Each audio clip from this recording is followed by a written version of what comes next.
Mais la pensée qui m'a particulièrement frappé était la suivante. Ce n'était pas un homme qui se contentait de dire ou de prêcher quelque chose, mais un homme envoyé par Dieu. Et cette simplicité avec laquelle il proclamait la parole devait subjuguer tout le monde. Il y a une telle profondeur là-dedans. Et comme je l'ai dit, j'ai été béni et j'espère que nous serons tous bénis. Mais il faut être attentif. Il faut être présent intérieurement, suivre et ouvert devant le Seigneur.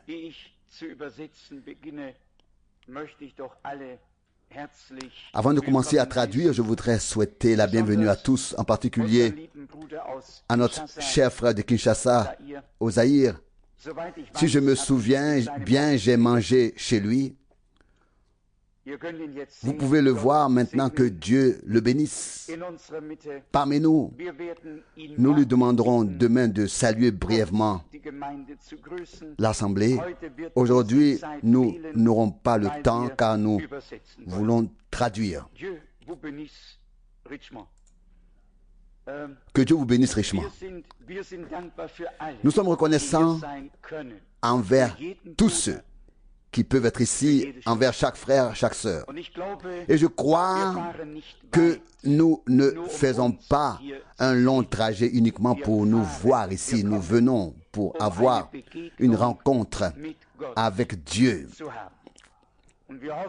Et nous espérons que cette prédication de ce soir suscitera la foi en nous. Et si elle est déjà présente, qu'il la fortifiera et l'édifiera, car c'est ce dont nous avons tous besoin ces jours-ci. Personne ne porte déjà la foi en soi et ne l'apporte avec soi.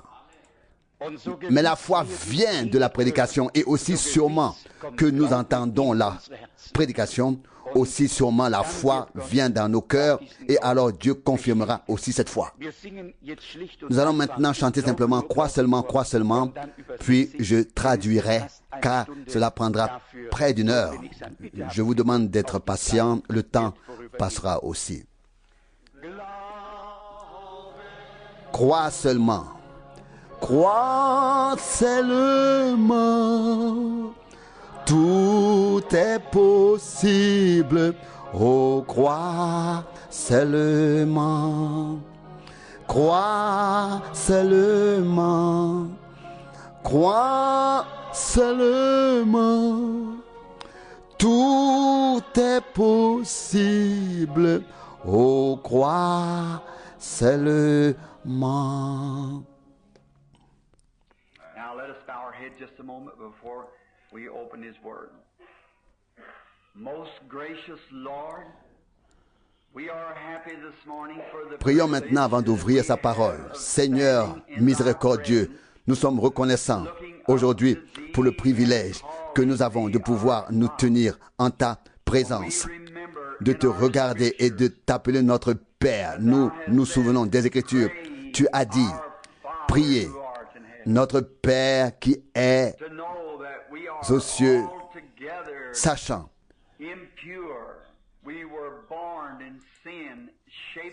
que nous sommes tous impurs, nous sommes nés dans le péché et nous sommes venus au monde en tant que menteurs. Nous sommes misérables, nous sommes mauvais. Mais grâce au sang de ton Fils, le Seigneur Jésus, grâce à la grâce imméritée qui nous a été accordée, nous pouvons lever les yeux et dire, Père, comment te remercier pour cela? Et Père, nous te prions aujourd'hui, sonde nos cœurs pendant que nous t'adorons. Nous venons dans un seul but, celui de t'adorer et de célébrer ce grand jour où nous vivons, où tout semble avoir échoué. Mais une chose est sûre, qui ne peut échouer, c'est Jésus.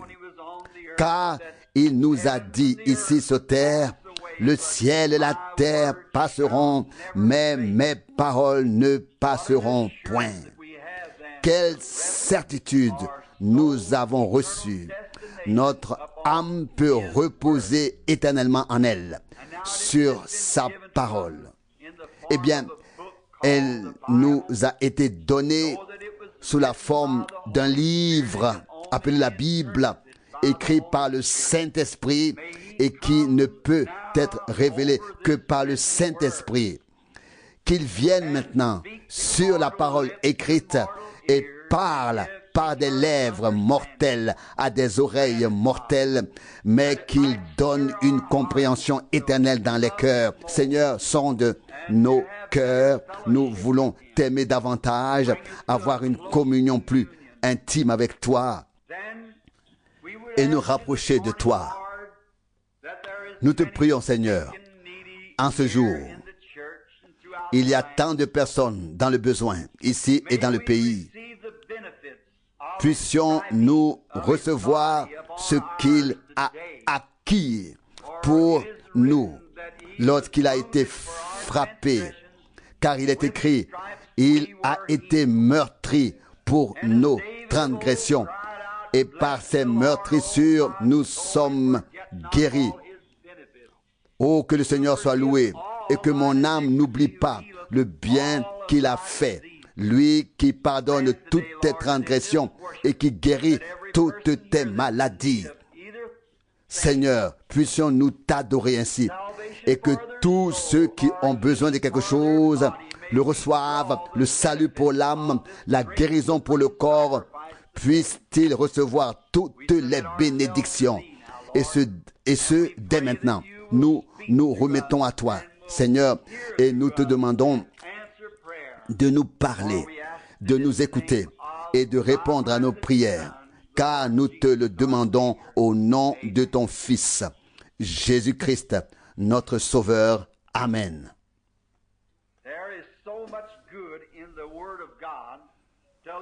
Il y a tant de bonnes choses dans la parole de Dieu qu'il est difficile pour quelqu'un de choisir un passage particulier.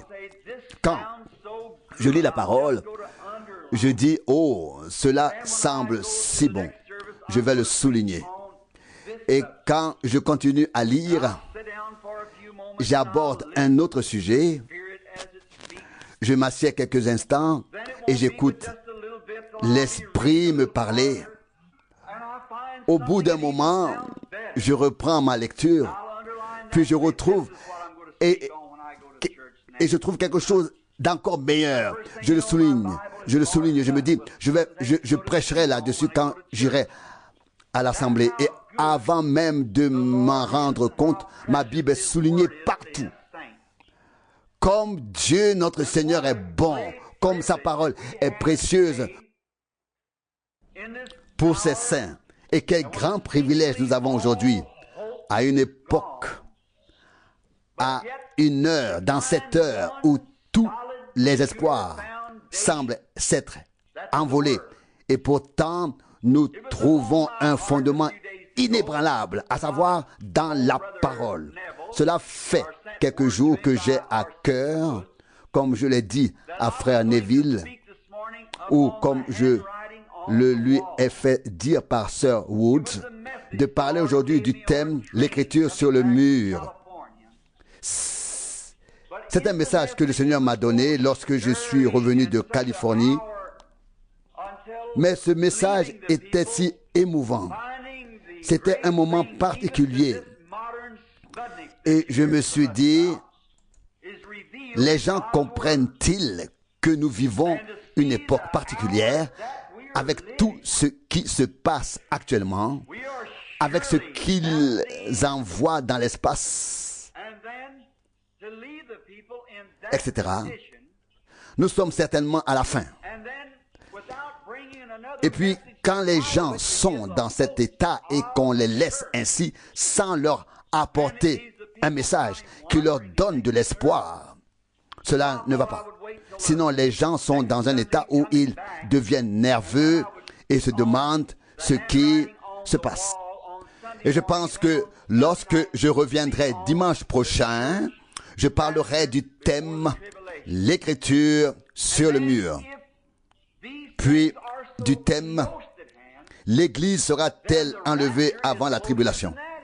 Si donc toutes ces choses sont si proches, alors l'enlèvement est encore plus proche que la tribulation, etc. Car nous reconnaissons que l'Église sera enlevée avant la tribulation. Je voudrais lire dans le livre de l'Apocalypse, au chapitre 3, ce qui concerne l'Église d'aujourd'hui. Je lis ici le verset 14. Apocalypse 3, verset 14. Écrit à l'ange de l'Église de Laodicée, ainsi parle celui qui est l'Amen, le témoin fidèle et véritable, le commencement, l'origine de la création de Dieu. Verset 15. Je connais tes œuvres. Tu n'es ni froid ni chaud. Oh, si seulement tu étais froid ou chaud. Verset 16. Mais parce que tu es tiède, ni chaud ni froid, je te vomirai de ma bouche. Verset 17. Parce que tu dis, je suis riche, je me suis enrichi et je n'ai besoin de rien. Et parce que tu ne sais pas que tu es misérable, pitoyable, pauvre, aveugle et nu. Verset 18. Je te conseille d'acheter de moi de l'or purifié par le feu, afin que tu deviennes riche, et des vêtements blancs, afin que tu les revêtes, et que la honte de ta nudité ne paraisse pas. Et un collier pour oindre tes yeux, afin que tu vois. Verset 19. Je châtie et je punis tous ceux que j'aime. Sois donc zélé et répands-toi. Verset 20. Voici, je me tiens à la porte et je frappe. Si quelqu'un entend ma voix et ouvre la porte, j'entrerai chez lui. Je souperai avec lui et lui avec moi. C'est donc le verset 20 que je vais prendre comme texte et voir si Dieu nous en donne le contexte. Je me tiens à la porte et je frappe. Tout ce message que nous venons de lire est la parole que le Christ lui-même a adressée après sa résurrection à la dernière époque, au dernier âge de l'Église. Nous comprenons qu'il y avait 7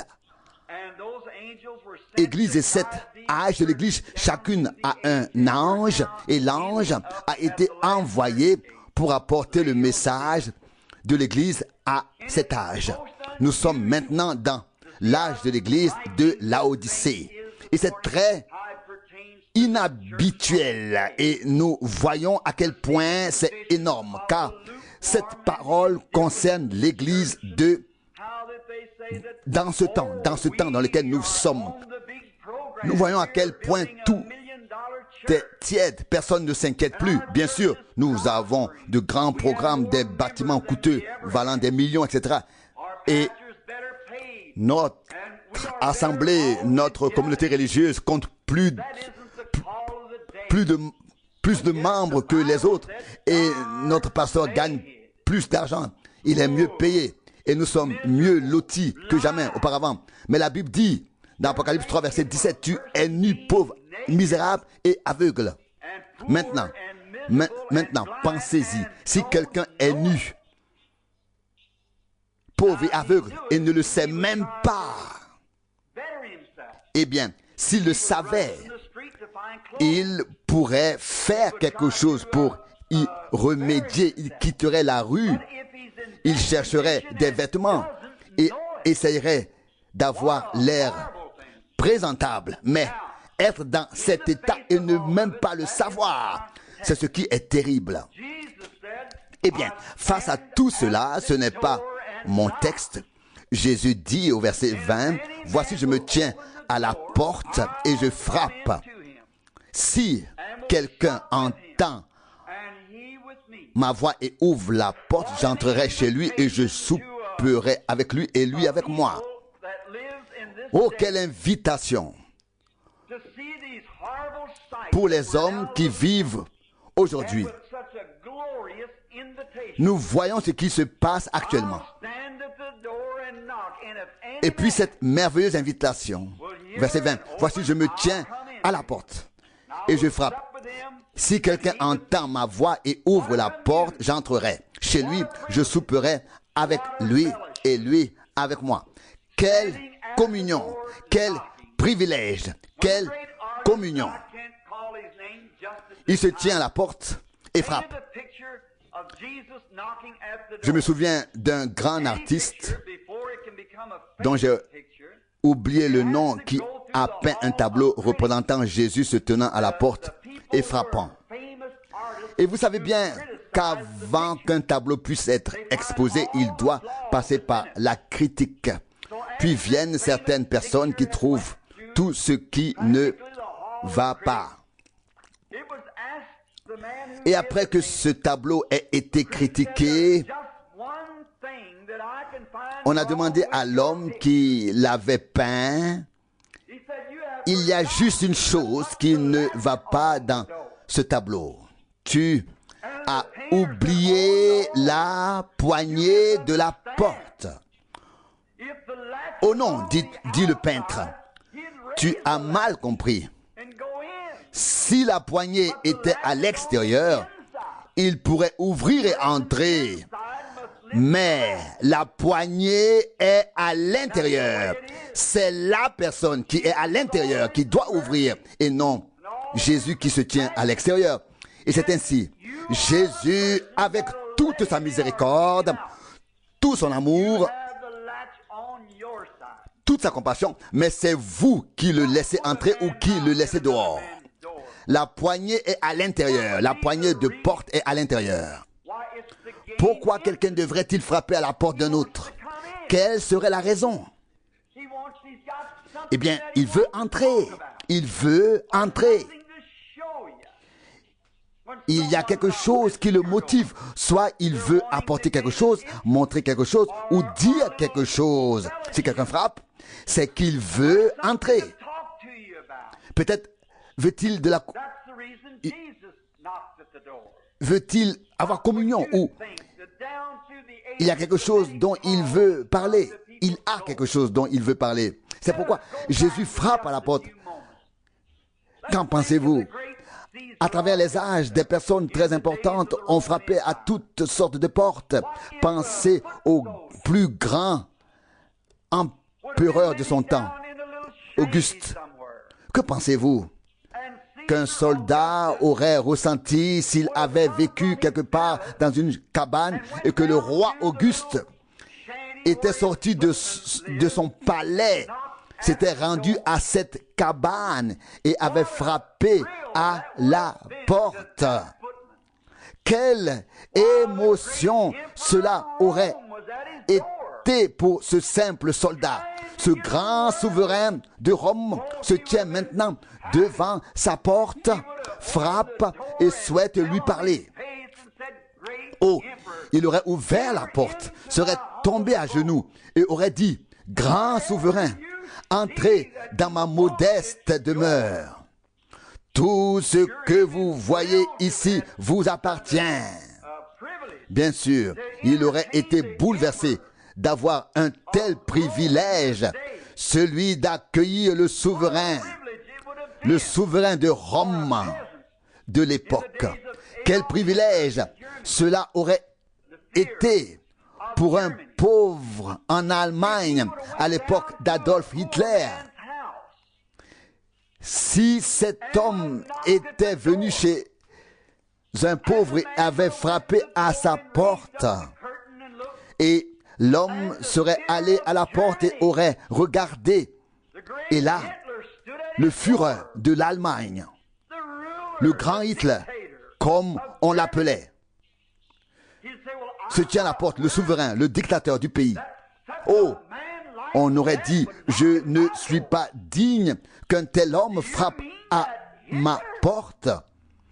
Pensez-vous que ce Führer veuille parler avec moi, simple citoyen, il aurait ouvert la porte, se serait prosterné et aurait dit, entrez fureur. Bien sûr, tout ce qui se trouve ici vous appartient, grand fureur du pays. Bien sûr, cet homme aurait été heureux et même honoré qu'un tel homme vienne le voir. Vienne le voir. Et vous devez tenir compte de l'importance de la personne qui frappe à la porte. C'est de cela qu'il s'agit. Si c'était un mendiant, vous pourriez peut-être lui fermer la porte au nez. Peut-être n'avez-vous rien à donner ou êtes-vous gêné qu'un mendiant frappe à votre porte? Alors vous fermeriez la porte. Mais s'il s'agit d'une personne importante, que feriez-vous? Je vous le dis. Aujourd'hui, si le président Dwight Eisenhower venait aujourd'hui à Jeffersonville et frappait à la porte d'un bon démocrate, vous vous senteriez honoré d'aller lui ouvrir et de l'inviter à entrer en tant que président. Même si vous êtes politiquement opposé, vous vous sentiriez néanmoins honoré qu'il vienne chez vous. Pourquoi? Parce qu'il est le président des États-Unis. C'est un homme très important. Même si vous n'êtes pas d'accord avec lui sur le plan politique, vous vous sentiriez honoré, même en tant que démocrate, ici dans cette ville ou dans une autre ville, s'il venait en tant que Dwight Eisenhower, en raison de son importance en tant que président des États-Unis. Un grand homme, un homme honorable, et il occupe une position élevée. Récemment, la reine d'Angleterre est venue. Elle s'est rendue au Canada et a visité toutes les provinces, puis elle est venue aux États-Unis. Et il n'y aurait pas une seule personne dans toute l'Amérique qui n'aurait pas été heureuse que cette reine vienne leur rendre visite. Qu'auriez-vous pensé aujourd'hui si la reine d'Angleterre, même si vous n'appartenez pas à son pays, vous êtes américain, mais si elle venait frapper à votre porte, et vous verriez ses servantes et elle se présenterait comme la reine d'Angleterre et dirait, je voulais vous rendre visite. Quel honneur ce serait en raison de son importance. Elle est reine et l'une des plus grandes reines du monde. C'est la reine d'Angleterre.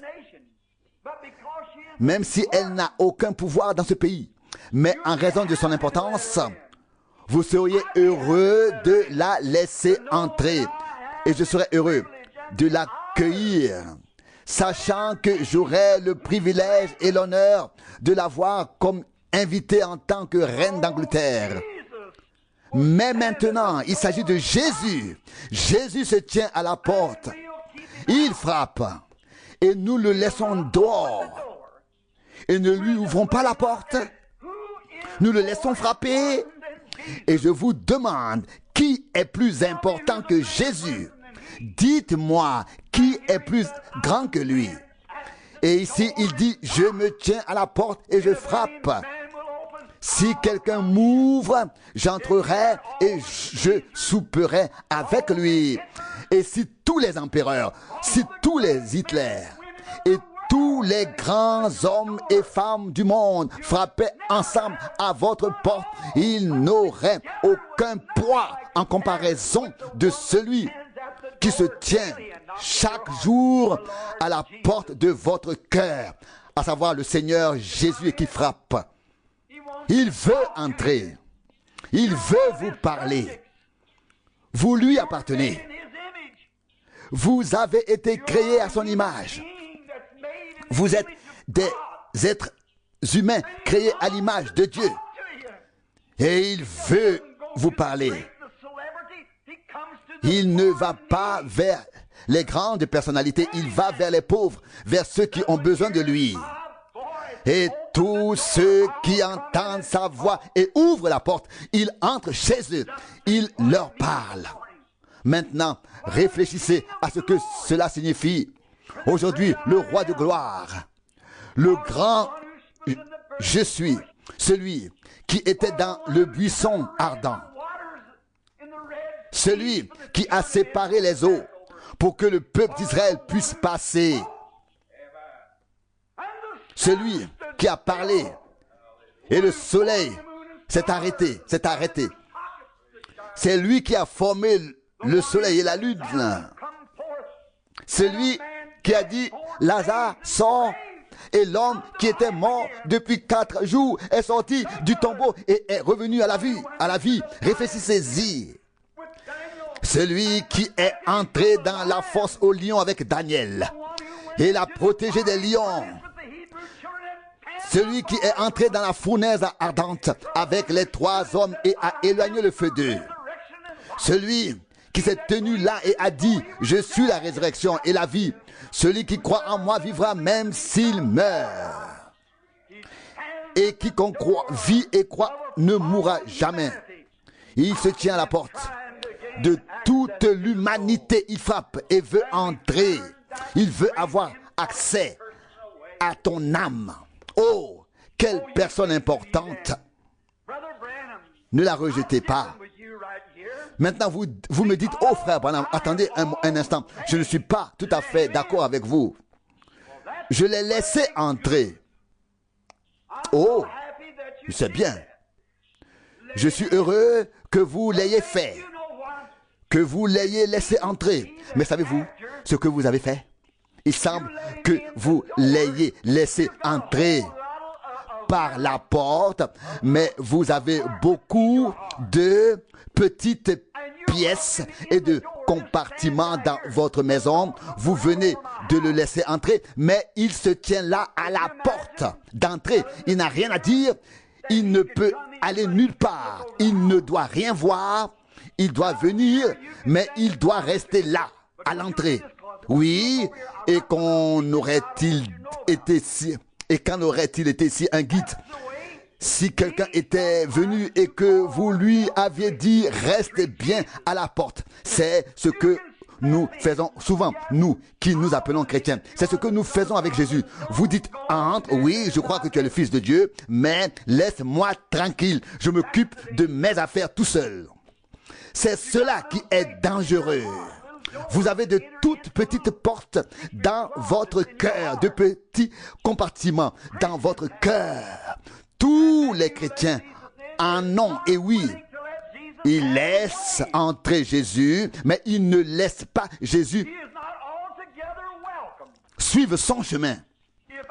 Ils lui souhaitent la bienvenue. Oui, mais que se passerait-il si je venais chez vous et que vous me disiez « Bienvenue, sois la bienvenue » et que je me sentais comme votre frère, je m'assiérais, j'entrerais dans la pièce et je me sentirais chez moi. Et si je venais chez vous et que vous m'accueilliez, si j'étais accueilli, alors si j'étais fatigué, je m'allongerais là où il y a un lit. Et si je voulais manger, je trouverais la cuisine. Et je saurais que je suis le bienvenu. Et si je venais chez vous et que vous me disiez, reste ici. Tu ne peux pas entrer là. La porte, non, pas là et pas là. Alors, à cette porte, non. Alors, rentre, mais pas à cette... Reste là à l'entrée. Alors, je ne serai pas le bienvenu. Mais c'est ainsi aujourd'hui avec les gens qui se disent chrétiens. Oh, vous dites, j'appartiens à l'assemblée. Oh, c'est bien. Mais voyez, la raison pour laquelle il y a tant de détresse dans les assemblées, tant de confusion dans l'église, tant de désaccords, tant de désordre, ce n'est pas parce que Jésus n'est pas là, mais parce qu'on ne lui permet pas de prendre les choses en main et d'agir. Nous avons les petits compartiments. Oh, tu ne dois pas toucher à ça. Tu peux entrer, mais pas plus, pas plus.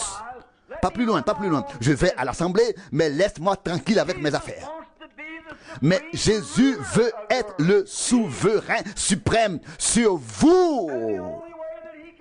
Et la seule façon dont il peut vous bénir, c'est en devenant votre Seigneur. Et Seigneur signifie propriété et domination. Propriétaire et domination. Jésus a le droit d'accéder à tous les domaines de votre vie. N'ayez aucun secret pour lui. Ouvrez-lui votre cœur. Parlons maintenant quelques instants de certaines de ces choses. Une petite porte, c'est la porte de l'égoïsme. Oh, nous trouvons si souvent cet égoïsme dans le cœur des chrétiens. L'égoïsme. Oh oui, oui, pour moi, je revendique cela. Oui, et peut-être tant que c'est dans mon assemblée, mais si ce n'est pas précisément l'assemblée baptiste ou presbytérienne ou pentecôtiste, si c'est en dehors de l'assemblée pentecôtiste, alors ce n'est plus bon. Vous voyez, Christ ne peut pas exercer sa domination sur vous. Il ne peut pas être le Seigneur.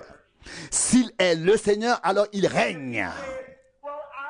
Et si vous dites, je veux qu'il fasse quelque chose pour moi, mais si je peux garder tant et tant pour moi, bon, j'irai à l'assemblée, peut-être que les gens auront alors une meilleure opinion de moi si je vais à l'assemblée. Mais vous n'ouvrez toujours pas votre porte. Non, il continue de frapper. Eh bien, vous dites peut-être, je suis comme ça depuis que je suis enfant et peut-être que je me considère, plutôt vous me considérez un peu supérieur ou un peu meilleur que les autres et peut-être que vous ne voulez pas non plus être là où l'on dit Amen et gloire à Dieu et Alléluia et ainsi de suite. Non, je ne veux pas y aller. Alors, il n'est pas encore votre Seigneur. Il a dit, mes brebis entendent ma voix. Il devient alors votre Seigneur, votre souverain. Je le laisserai entrer si j'obtiens la meilleure place dans la meilleure assemblée. Et si la réunion avait lieu dans une grange, tant qu'il m'appelle, j'irai, je le laisserai entrer et je le laisserai être le Seigneur. Qu'il fasse ce qu'il veut. Et puis, il y a une autre porte appelée orgueil. Oh, quel terrible démon noir est cet orgueil. Tu te crois ou tu te considères meilleur que quelqu'un d'autre. Oh, je ne suis pas comme lui, je m'habille mieux et je suis meilleur. Et les gens qui vont là-bas, ils ne sont pas de ma classe. Mais si Christ est le Seigneur, et s'il est dans ton cœur, alors nous sommes tous de la même classe, car par un seul esprit, nous avons tous été baptisés dans un seul corps. Vous voyez? C'est un conflit dans lequel vous vous trouvez. Oui, Jésus doit venir, mais alors il ne doit plus rien faire d'autre. Je préfère ne pas faire bonne figure devant les autres, mais veillez à ce que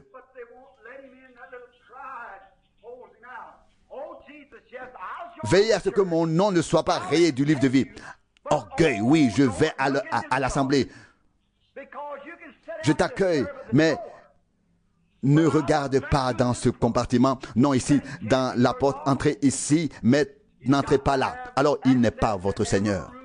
Il doit avoir accès à chaque pièce de votre maison, à chaque porte, à chaque domaine, à toute votre vie et à tout ce qui en fait partie. Alors, il deviendra le Seigneur.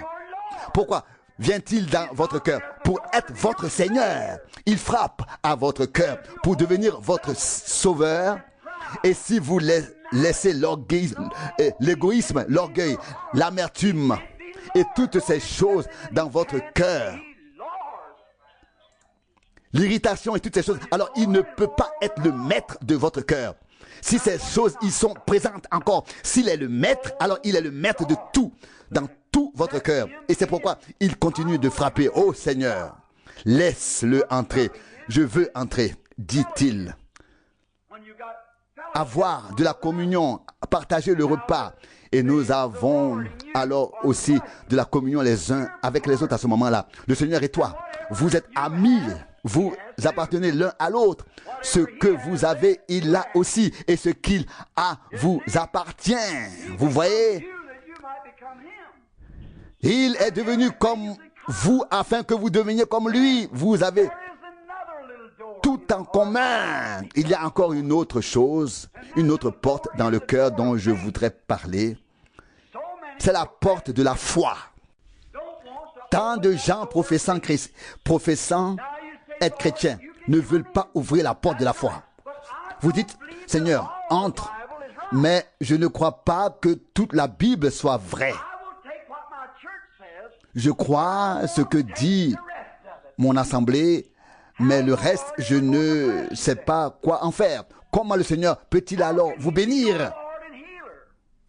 Comment peut-il être votre Seigneur et votre Sauveur s'il ne peut pas avoir tout votre cœur, l'ouvrir et y mettre la foi? Vous devez d'abord ouvrir la porte, puis vous entrez dans cette foi et il prendra le souper avec vous. La porte de la foi. Oh, je veux l'accueillir aujourd'hui dans mon cœur, le recevoir dans chaque pièce, derrière chaque porte, tout ce que je suis, je l'accueille. J'ouvre chaque porte. Et ensuite, je veux embrasser et boire la coupe de la bénédiction. Et je voudrais l'entendre dire, je suis ton Seigneur. Oui. Et avoir communion avec moi. Ne pas rester seulement à la porte et y prendre le repas. Mais inviter, laisser entrer. Prends tout. Seigneur, égoïsme. Prends toute fierté. Orgueil, Seigneur, je crois. Oh, vous dites, oui, mais j'appartiens à l'Assemblée. Mais je crois que les jours des miracles sont révolus. Oui. Alors vous avez refusé de laisser le Seigneur entrer par la porte de la foi. Oui, bien sûr. Il est là. Mais vous dites, frère Branham, je suis chrétien. Oui, mon cher, je sais que tu es chrétien et j'apprécie cela. Tu as accepté le Seigneur. Mais tu vis en dessous de ton privilège. Tu as fermé la porte. Tu cours d'ici à là parce que tu ne crois pas. Tu dois ouvrir la porte de la foi et le laisser entrer dans cette pièce et alors il vous donnera le désir de votre cœur. Ceux qui espèrent au Seigneur renouvellent leur force. Ils s'élèvent comme des aigles. Ils courent et ne se lassent point. Ils marchent et ne se fatiguent point. Ésaïe 40, 31. Si vous demeurez en moi et que mes paroles demeurent en vous, demandez ce que vous voudrez et cela vous sera accordé. Jean 15, 7. En vérité, je vous le dis, si vous dites à la montagne, transporte-toi dans la mer. Et en grec, cela signifie, lève-toi et transporte-toi dans la mer. Et si vous croyez que cela se réalisera, cela se réalisera. Oh, Marc 11, 23. Oh, comme c'est merveilleux. Croyez que cela s'est accompli et vous aurez ce que vous avez demandé. Prononcez, bien sûr. Cela ne doit pas être spontané. Cela ne doit pas être ainsi, bien sûr que non. Cela s'accomplira tant que vous y croyez. C'est là que les chrétiens échouent aujourd'hui. La Bible dit que la foi est la substance des choses elles-mêmes. La preuve des choses que l'on ne voit pas encore. Hébreux 11, 1, leur démonstration. Que diriez-vous alors? Ce n'est pas un mythe, ce n'est pas une pensée, ce n'est pas seulement un espoir, ce n'est pas seulement un souhait, c'est une substance. C'est en fait quelque chose que vous possédez déjà. Si je venais vers vous et vous disais, j'ai faim, j'ai besoin de pain, et que vous me répondiez, oui, de quoi avez-vous besoin? Combien coûte un pain? Je répondrais 25 centimes et je peux m'acheter un pain. Et vous diriez, voici 25 centimes. Eh bien, 25 centimes ne sont pas le pain, mais c'est le prix d'achat du pain. Et tant que j'ai les 25 centimes, j'ai le pain déjà, car c'est la substance. Je peux être aussi heureux avec ma faim, avec tout, avec mes 25 centimes, que si j'avais déjà le pain. Oh, loué soit le nom du Seigneur. Mais vous ne le laissez pas entrer là. Vous n'ouvrez pas la porte de la foi. Ce qu'il dit est pourtant la vérité. Quand il vous fait une promesse, acceptez-la avec foi et sachez que Dieu ne peut pas mentir. Alors c'est réglé. J'ai les 25 centimes. Ce n'est pas une idée. J'ai les 25 centimes. Et je sors. Je pars joyeusement comme si j'avais déjà le pain, car j'ai le prix d'achat du pain. Et si j'ai la foi, alors l'œuvre est déjà accomplie. La porte est ouverte. La foi de Dieu est dans mon cœur. C'est accompli. Si je peux vraiment croire en lui, alors cela n'a pas besoin d'arriver immédiatement. Immédiatement. La Bible dit, Hébreux 11, 27, Moïse regardait celui qui ne voyait pas comme s'il le voyait. Et Moïse a reçu les 10 commandements, etc. Une image magnifique.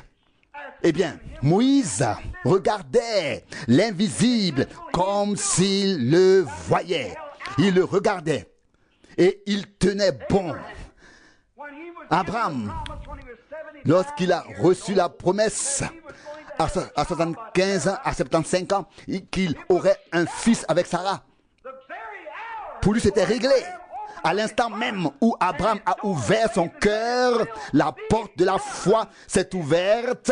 C'était déjà accompli pour lui.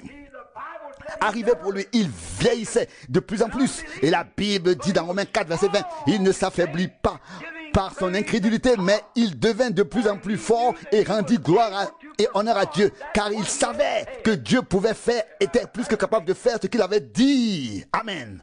Ça, c'est la foi. Les années passèrent. Sarah, non, mais il ne trébucha pas sur la promesse de Dieu par incrédulité. Il loua Dieu et devint plus fort. Nous nous appelons chrétiens. Nous laissons Jésus entrer, nous sommes chrétiens. Et on peut prier pour nous, on peut nous oindre, des miracles peuvent se produire devant nous et vous pouvez le voir. Et si vous n'êtes pas guéri sur le champ, alors vous ne croyez pas. Alors vous dites, je ne l'ai pas reçu. Vous voyez, vous n'avez aucune foi. Vous devez le laisser entrer et dire, Seigneur, voici la porte, entre, prends tout en main dans ma vie maintenant. Et il entrera, et alors ce sera réglé pour toujours. Je me tiens là et je frappe. Il veut entrer par la porte de la foi. Et alors, les choses seront réglées. Les 25 centimes dans ma main valent autant que le pain. J'ai le prix d'achat pour cela. J'ai la substance, ou le prix d'achat pour la substance. Et lorsque la foi est ancrée dans votre cœur, rien ne peut vous ébranler. L'œuvre est accomplie. Déjà, Dieu l'a faite. C'est fait pour toujours. Je descends la rue, je traverse la rivière. J'ai de plus en plus faim. Je n'ai pas encore le pain. Mais pendant que je marche néanmoins dans la joie. Car j'ai le prix d'achat. J'ai la certitude que le pain m'appartient déjà. Que je l'ai déjà reçu. Oh, que son Saint-Nom soit loué. Avant d'y arriver, je vais peut-être avoir des crampes d'estomac à cause de la faim. Je vais peut-être m'évanouir ou quoi que ce soit d'autre, peu importe ce qui peut arriver en chemin. Tant que je tiens les 25 centimes, le pain doit m'appartenir. Oh, loué soit Dieu. Quand la foi jette son encre, tout doit s'écarter. Dieu dit que je suis guéri et je suis guéri. Je le laisse entrer dans la porte de mon cœur. Il m'a fait cette promesse. Rien ne peut m'en détourner. C'est là, déjà. Croyez-le. la porte de la foi. Combien de chrétiens l'excluent? Combien de pentecôtistes le laissent sortir par la porte de la foi? Baptistes, presbytériens, méthodistes. Oh, il y a beaucoup de portes. Je dois en mentionner une autre. Et c'est la porte de vos yeux. Et ici, il est dit, tu es aveugle et tu ne le sais pas. Il parle de l'église d'aujourd'hui. Spirituellement aveugle. J'ai parlé à quelqu'un, je ne peux pas le dire publiquement. Mes frères Softman et quelques autres frères Jean et j'ai demandé tout cela mène. Où tout cela mène-t-il? Pourquoi les gens ne peuvent-ils pas voir ces choses et comprendre ces choses? Pourquoi ne peuvent-ils pas comprendre? Même cette image, cette photo devrait bouleverser la nation.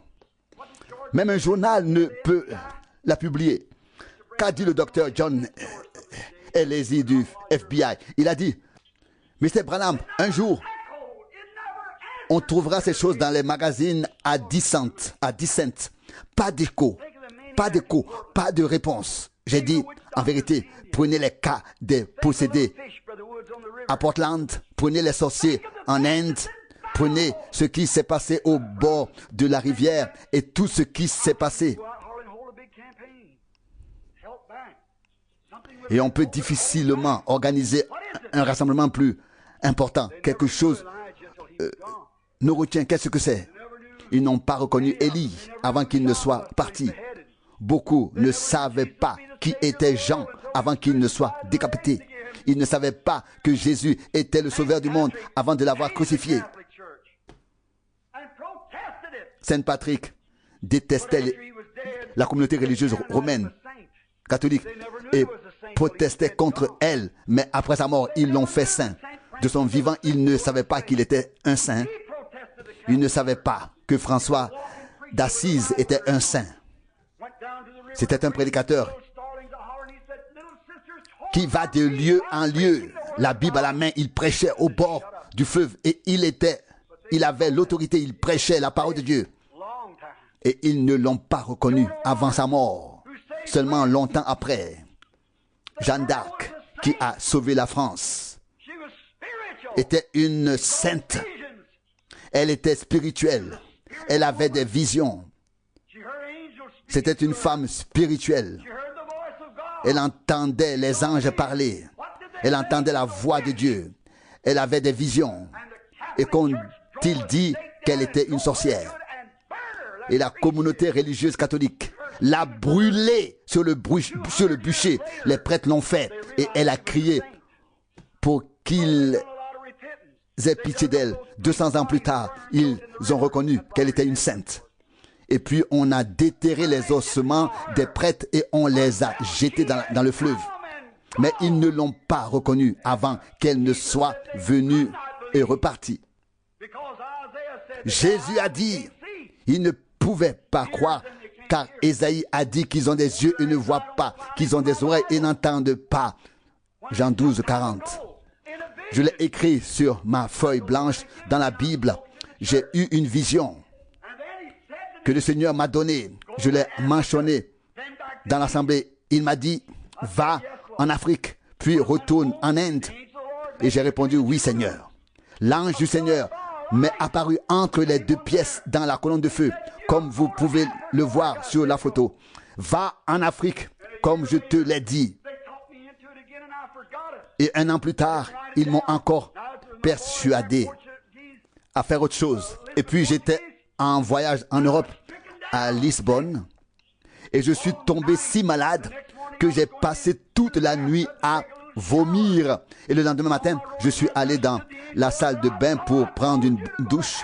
Et l'ange du Seigneur se tenait là et m'a dit, tu dois aller en Afrique. J'ai dit, mon Seigneur et mon Dieu, je ne suis pas digne d'être ton serviteur. Si tu le veux, enlève l'esprit de moi et donne-le à quelqu'un d'autre. Je ne suis pas digne d'être ton serviteur. Et puis, j'ai pris des dispositions pour pouvoir aller en Afrique. Et puis, il y a quelques soirs, j'ai relu la vision et Dieu savait que je ne la comprendrais pas. Et hier soir, j'ai remarqué à nouveau que la vision disait d'abord en Afrique, puis en Inde. Et je l'ai écrit moi-même, mais je ne l'ai pas fait. Je l'ai écrit moi-même. J'étais assis sur le bord du lit et j'ai bondi quand la voix m'a parlé. Puis je l'ai écrit. Combien de fois l'ai-je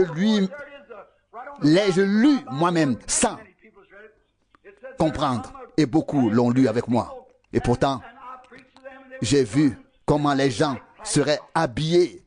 Et j'ai vu comment la lumière est venue. Et j'ai vu le blanc et le noir ensemble en Afrique. Je l'ai vu. Des blancs et des noirs ensemble. Mais quand les yeux s'ouvrent, alors ils sont ouverts. Oh Dieu, ouvre mes yeux pour que je voie. Laisse-moi regarder derrière le rideau du temps. Laisse-moi voir, Seigneur, ce qui se passe autour de moi. Ce qui est sur le point de se passer. Oh, quand je vois à quel point les gens peuvent être aveugles, des gens qui voient et ne comprennent pas. Ils voient comment Dieu vient dans les réunions et fait les choses comme il les faisait lorsqu'il était sur terre. Ils voient Jésus-Christ, le Fils du Dieu vivant, agir et œuvrer comme il le faisait lorsqu'il était sur terre. Et pourtant, ils ne comprennent pas. Comment est-ce possible? Leurs yeux ne sont pas ouverts. Un jour, ils s'ouvriront, mais il sera trop tard. Il sera alors trop tard. Le temps sera révolu et ils le voudront. Et ils voudront le voir. Et alors on dira, tu penses que c'était telle ou telle chose et je ne le savais pas. Cela dépasse leur entendement et ils ne comprennent pas. Avez-vous compris ce que je dis? Voyez-vous, cela dépasse leur entendement. Vous cherchez quelque chose de grand qui doit arriver dans le futur et cela arrive maintenant sous vos yeux et vous ne le voyez pas. Oh Dieu, viens dans mon cœur, ouvre toutes les portes, ouvre mes yeux, ouvre-les. Oh, Cléopas et son ami marchaient sur le chemin. Ils sont venus, ils sont allés à Emmaüs, Luc 24, 13. Oui, il venait de Jérusalem et en chemin, il leur parla. Il marchait avec eux. Il mangeait avec eux. Mais il ne comprenait pas tout de suite. Quand il entra, il fit alors quelque chose. Et il reconnut que c'était lui. Cela s'est produit après sa résurrection. Et la Bible dit dans Luc 24, 31, leurs yeux s'ouvrirent. Il leur ouvrit les yeux, leur ouvrit l'esprit.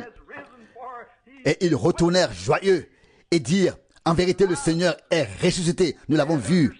Il a rompu le pain. Leurs yeux s'ouvrirent et ils comprirent. Jésus peut venir parmi les hommes et faire les mêmes choses. Et que se passe-t-il? Les gens s'en vont et disent, peut-être est-ce de la télépathie, peut-être est-ce un spirit, peut-être un devin, quelque chose de ce genre. Oh, si Dieu ouvrait nos yeux, voyons ce que ces choses signifient. La porte de l'œil est dans le cœur, pas seulement ce que vous voyez, car cela c'est regarder, mais pas voir. Jésus a dit à Nicodème, à moins qu'un homme ne naisse de nouveau, il ne peut voir le royaume de Dieu.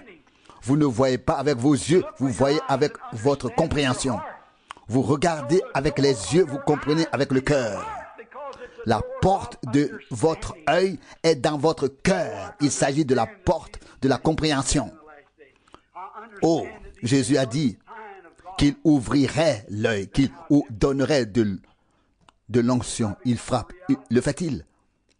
Cela devient réalité devant vous, avec vous. Alors les choses changent.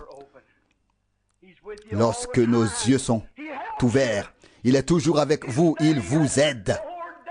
Il se tient chaque jour devant votre porte. Vous ne le reconnaissez pas. J'ai entendu un prédicateur dire quelque chose il n'y a pas longtemps. Cela m'a touché, c'était dans le sud. Il y avait là un vieil homme d'origine africaine et il ne voulait tout simplement pas aller à l'assemblée. C'était un homme si gentil, un homme bon, mais il ne voulait pas aller à l'assemblée. Et un jour, il est allé chasser avec le prédicateur et il ne voyait rien. Il tirait toujours à côté. Et un jour, ils sont allés chasser du gibier et ils avaient abattu tellement de gibier qu'ils ne pouvaient pas tout ramener à la maison. Ils sont revenus chargés à bloc. Il s'appelait Gab et il l'appelait Gab pour faire court. Et tout était chargé à bloc. Il marchait derrière le pasteur, le prédicateur. Puis il a tapoté l'épaule du prédicateur et lui a dit, prédicateur. Et celui-ci lui répondit, Gab, que veux-tu? Il a dit, dimanche matin, je viendrai d'abord à l'hôtel et je me repentirai de ne pas avoir cru. Et le prédicateur dit, bien Gab, mais qu'est-ce qui a provoqué cette décision soudaine, ce changement? Je t'ai parlé et des personnes saintes et pieuses t'ont parlé, ont prié avec toi et tu t'es toujours montré fermé. Et tu sais quoi, prédicateur, je sais bien que je ne sais rien faire, mais regarde tout ce que j'ai reçu. Il doit m'aimer, sinon il ne me l'aurait pas donné. Qu'est-ce que c'était? Ses yeux s'ouvrirent. Il comprit qu'il lui avait donné, il comprit qui lui avait donné tout cela. Qui le lui avait envoyé. Le bœuf connaît l'étable de son maître et l'âne la crèche de son maître. Mais mon peuple ne me connaît pas, dit le Seigneur. Ésaïe 1:3. Bien sûr, ils ne savent pas d'où viennent les bonnes choses, mais lorsque nos yeux s'ouvrent, alors nous pouvons voir. Il y a quelque temps, un homme se rendait à la mer. Il voulait s'y reposer, se rafraîchir. Et il pensait que s'il voyait les mouettes, s'il voyait les vagues et entendait le bruit de l'eau, il voulait sentir l'odeur de l'eau salée. Et il pensait que le fait d'être au bord de la mer lui apporterait du repos. Je peux rester là pendant un certain temps pour voir toutes ces choses que la mer a à offrir. Le ciel bleu qui se reflète dans l'eau, l'écume sur l'eau salée et le grondement de la mer. Et il avait toutes ces idées sur ce qu'il allait vivre là-bas, toutes ces imaginations. En chemin, il rencontra un homme. C'était un vieux marin, un très vieux marin. Et il lui demanda, où vas-tu? Je vais à la mer pour découvrir la bonté de la mer. L'homme répondit, et alors? Qu'est-ce que c'est ça? L'eau n'est que de l'eau. Le ciel n'est que le ciel. Et les mouettes ne sont que des mouettes, des oiseaux comme les autres. Il avait vu cela tellement souvent que cela lui était devenu habituel, banal. Cela ne l'impressionnait pas. Il en va de même pour vous, les humains. Vous avez tellement vu la bonté de Dieu, les miracles et les choses divines, qu'elles sont devenues banales, habituelles pour vous. Vous n'y prêtez plus attention. Cela ne signifie plus rien pour vous. Et quand la parole du Seigneur vient, la distinction, le discernement et la révélation dans l'assemblée se manifeste de la même manière qu'à l'époque où il marchait lui-même en Galilée. Et les gens, pour la première fois, ils retiennent leur souffle. C'est le Seigneur, merveilleux, grand, puissant. La fois suivante, oui, c'est encore arrivé et cela fait déjà partie du quotidien. C'est devenu courant, habituel. Cela a dépassé les gens. Les yeux de votre compréhension n'ont pas été ouverts. La puissance d'être enthousiasmé, d'être touché, d'être impressionné. La bénédiction, l'onction, le Seigneur, Jésus ressuscité, qui est parmi nous et qui fait tout cela. Vous n'êtes pas submergé, touché. C'est la plus grande chose qui puisse arriver dans ce monde. Il devrait vous arriver quelque chose. Il devrait y avoir en vous une telle foi que toutes les autres portes s'ouvrent. Et vous dites, Seigneur, sois le Seigneur. Prends-moi tel que je suis. Prends soin de moi. Voici mon cœur. Enlève mon égoïsme. Enlève mes malentendus. Enlève mes doutes. Ouvre mes yeux. Laisse-moi voir. Prends tout ce que je suis et tout ce que j'ai. Sois mon Seigneur. Tant que l'Église ne fera pas cela, nous continuerons à avancer dans l'aveuglement et Jésus continuera à frapper à la porte, mais il restera dehors. Prions maintenant. Inclinons la tête. Alors que nos têtes sont inclinées en silence et que nos visages sont inclinés vers la poussière d'où nous venons. Et la poussière retournera à la poussière. Si quelqu'un ici n'a pas encore ouvert son cœur au Seigneur Jésus, alors que toutes les têtes sont inclinées. Faites-le. Merci, monsieur. Merci. Que Dieu vous bénisse. Quelqu'un d'autre, que Dieu vous bénisse. Jeune homme, j'ouvre maintenant mon cœur. Et je dis, Seigneur, Jésus, prends-moi tout entier. Prends pleinement possession de moi. Sois mon Seigneur. Que Dieu vous bénisse. Sois mon Seigneur. Que Dieu vous bénisse. Madame, sois mon Seigneur. Le Seigneur de ma fierté. Le Seigneur de ma foi. Le Seigneur de mes yeux. Le Seigneur de ma vue. Le Seigneur de mon entendement, le Seigneur de mon appétit, etc. Je pourrais parler de nombreux sujets. Sois le Seigneur de tout. Que Dieu vous bénisse, mes frères. Prends-moi, Seigneur. Prends-moi. Que Dieu te bénisse, frère. Prends-moi tel que je suis, Seigneur. Que Dieu te bénisse, sœur. Que Dieu te bénisse. Que Dieu te bénisse. Que Dieu te bénisse. Prends-moi tel que je suis. Et prends le contrôle total sur moi. Ce n'est pas moi qui te guiderai, qui te conduirai, mais c'est que ce soit toi qui me conduises réellement. Quelqu'un a dit que Dieu te bénisse, frère. Quelqu'un a raconté une histoire à propos de quelqu'un et d'un pony auquel il avait attaché une corde et il voulait le faire s'accroupir. Au début, l'homme guidait le pony, puis le pony guidait l'homme. Oh, c'est ça. Dieu nous saisit et nous pensons que nous devons le conduire, le guider. Non, c'est lui qui doit nous guider. C'est lui qui connaît le chemin. C'est lui qui l'a parcouru. C'est lui qui a tracé le chemin. C'est lui qui l'a aplani. Nous ne connaissons pas le chemin. Pourquoi essayons-nous de comprendre les choses? Pourquoi ne disons-nous pas simplement, Seigneur, guide-moi, je te suivrai? Peut-être êtes-vous chrétien. Peut-être que le Christ est entré en vous, mais vous n'avez pas mis votre foi en action. Vous n'avez pas ouvert la porte. Vous n'avez pas dit enlève toute incrédulité. Dites plutôt, Seigneur, à partir d'aujourd'hui, je veux simplement être comme le frère aux 25 centimes. Je marche dans la foi, Seigneur. Tout ce que tu as promis, tu l'as déjà payé. Cela m'appartient. Je suis en chemin. Je le reçois. Ouvrez vos yeux, vos cœurs. Fin de la traduction, note du traducteur, frère Franck. Certainement, une prédication qui a fait du bien à chacun d'entre nous. Et nous ferions mieux, nous ferions bien de la prendre à cœur et de demander à Dieu de la réaliser dans notre vie. Et aussi de nous habituer à ne plus parler après un service divin, afin de ne pas nous priver de la bénédiction, mais simplement de mettre en pratique la parole que nous venons d'entendre, chacun pour soi. L'un sera interpellé sur un domaine, l'autre dans un autre, et chacun se retirera dans le silence, avec Dieu dans la foi et la confiance. Nous ne pouvons de toute façon pas nous aider les uns les autres, mais Dieu peut nous aider tous. Et vous n'avez pas besoin de ma réponse, ni moi de la vôtre. Nous avons tous besoin de la réponse de Dieu.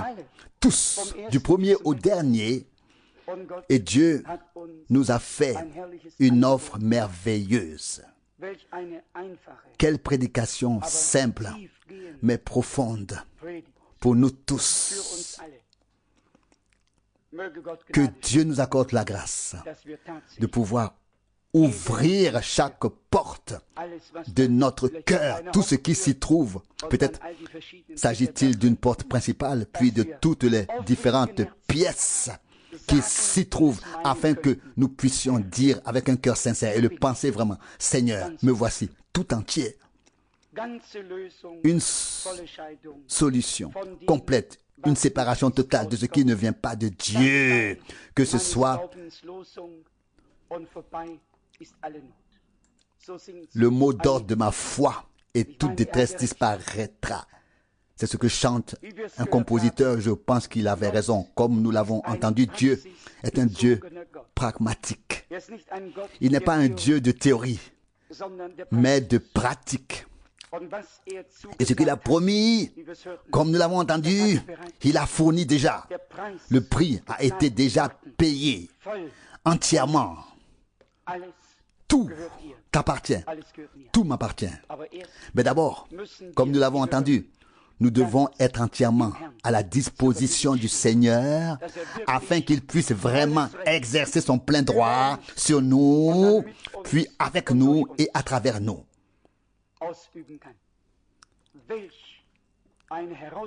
Quel défi pour nous tous ce soir.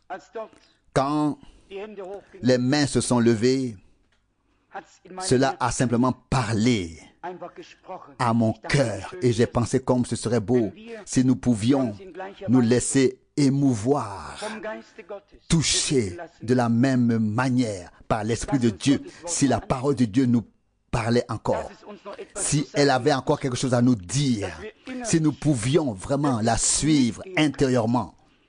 Si ce n'est plus le cas, si la parole de Dieu ne nous interpelle plus, que deviendrons-nous et que deviendra notre vie? Chez beaucoup, l'amour s'est refroidi, mais il y a des gens qui reviennent à leur premier amour et reçoivent la parole et avec la parole ce qui y a été promis. Car la parole est d'abord une promesse, une parole de Dieu. Mais ensuite, l'acte suit la parole de Dieu. Je pense que ce soir, sans exception, nous devrions tous consacrer à nouveau notre vie au Seigneur et dire, Dieu fidèle, tu nous as parlé. Je pense que nous pouvons tous dire que nous avons accueilli le Seigneur, reçu le Seigneur. Mais où l'avons-nous laissé régner? Où l'avons-nous laissé décider? Où nous sommes-nous mis entièrement à sa disposition?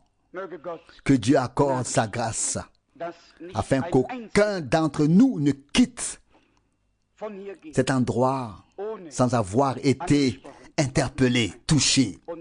Et puis encore, et plus encore, sans avoir pris la décision de servir véritablement le Seigneur de tout notre cœur, afin qu'il puisse régner sur toute notre vie. Alors il agira pour la gloire de son nom. Levons-nous et prions. Peut-être chanterons-nous ensemble tel que je suis, ainsi doit-il en être. Tel que je suis, ainsi doit-il en être. Non pas ma force, mais par toi seul. Ton sang me lave de mes péchés. Ô agneau de Dieu, je viens. Je viens.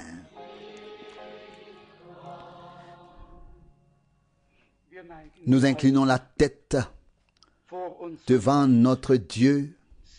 Nous sommes certainement tous submergés, touchés par le fait que Dieu nous parle encore.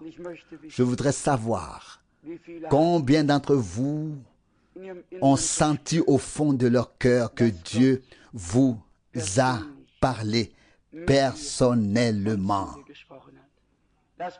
Levez la main. Il y en a quelques-uns ici. Que Dieu vous bénisse, que Dieu vous bénisse. Je crois qu'il n'y a personne à qui le Seigneur n'ait pas parlé. Ensemble, nous nous présentons devant sa sainte face. Le temps est grave. Il est peut-être court, personne ne le sait. Mais nous savons une chose, au moment où le Seigneur parle, nous devons venir, suivre, répondre. Quand il frappe, nous devons ouvrir et le laisser entrer, l'inviter à entrer. Et alors il veut partager le repas avec nous. Je sais que certains souhaitent qu'on prie pour eux, ils ont des besoins de prière. Prière pour des besoins physiques. Nous prierons pour cela demain après le service divin du matin. Aujourd'hui, nous avons entendu de quoi il s'agit. Notre relation avec Dieu, notre communion avec lui. Et nous en avons tous besoin. Il fait si frais maintenant que Dieu mette dans nos cœurs un feu nouveau, un renouveau, une nouvelle bénédiction, un nouvel élan, une véritable ardeur par un feu. Par un feu. Pas un feu imaginaire, mais un feu réel qui brûle et qui dégage de la chaleur. Rendons grâce à notre Dieu. Adorons-le ensemble. Faisons-le vraiment ensemble maintenant. Père céleste, merci du fond du cœur pour ta parole précieuse et sainte. Quelle grâce que de pouvoir l'entendre. Quel privilège que tu nous parles encore. Seigneur, nous admettons que l'état décrit dans ta parole est notre état tiède, paresseux, aveugle, nu, misérable. Tel est mon état, tel est notre état.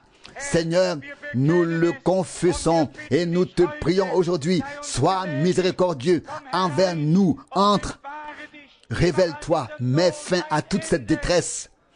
Ô Seigneur fidèle, où serais-tu venu sans qu'aucun changement ne se produise? Nous l'avons entendu dans l'introduction. Y a-t-il quelque chose qui m'est impossible? Mon Dieu, ce qui nous semble impossible, cela t'est possible, car tu l'as dit dans ta sainte parole. Tu as promis de rassembler Israël et tu demandes, même si cela vous semble impossible, cela devrait-il me sembler impossible? Non, mon Dieu, rien ne t'est impossible. Tout est possible. Et si nous croyons, alors tu pourras tout faire pour la louange et la gloire de ton saint nom. Dieu fidèle, ce n'est pas à nous d'accomplir beaucoup. Si nous te laissons entrer, tu feras le reste. Alléluia. Oh mon Seigneur, fais-toi une place. Fais-toi un chemin parmi nous, dans nos cœurs. Érige ta croix, ton pardon, ta grâce. Oui, que ton salut soit révélé pour la gloire et l'honneur de ton nom. Seigneur bien-aimé, prends chaque domaine de ma vie et de notre vie sous ton règne. Seigneur, sois le Seigneur, gouverne, décide. Dieu fidèle, nous ne nous appartenons plus, nous t'appartenons. Sauveur, nous voulons être prêts pour la dernière étape, pour le dernier bout de chemin. Ouvre nos yeux, nos mains, nos oreilles et notre bouche pour te remercier, car tu nous as parlé. Et ta parole ne revient pas vide, sans effet, elle accomplit ce pourquoi tu l'as envoyé. Seigneur, toi qui réchauffes le cœur, que ton feu soit rallumé. Mon Dieu, place-nous sous la conduite directe de ton Saint-Esprit. Mets fin à toutes les paroles inutiles. Mon Dieu, puissions-nous entendre tes paroles, les garder et les mettre en pratique afin que tu puisses les accomplir. Ô Seigneur, rends-nous silencieux, car c'est dans le silence que nous devenons forts et c'est dans le silence que nous serons aidés. Alléluia. Seigneur, je te remercie d'avoir adressé cette parole à moi. Je te remercie d'avoir adressé cette parole à nous tous. Tu nous as parlé. Loué et glorifié soit ton nom merveilleux et glorieux. Nous louons la puissance de ton sang, de ta parole et de ton esprit. Et nous te remercions d'être toujours à l'œuvre. Adoration et honneur à ton nom merveilleux et saint. Alléluia. Amen.